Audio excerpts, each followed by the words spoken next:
Boogs. So, ayan, for today's vlog is mag-outfit check tayo. So, our polo for today is ayan, orange skirt from Ukay, brown tops from Tiangge Haen, ayan. So, our blazer for today is from Ukay din.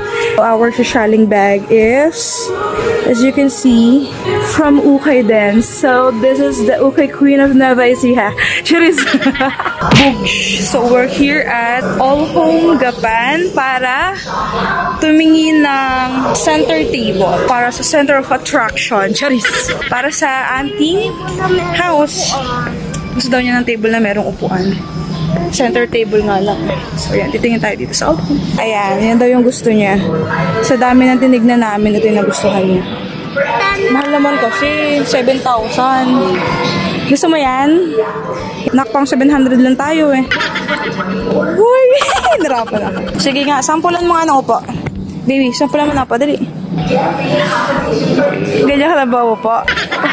Parang patwork naman yung upo mo. Ayan, binabalot na nila kuya mong boy ang inutang natin sa... ang utang lang pala sa All Home eh, no? Ayun si boss, oh. Boss! Ha? Ay, happy yan? Paano happy? Ayan ang mga All Home ducks. Ayan. O, sama daw si kuya. Ducks ba talaga? Patigin nga.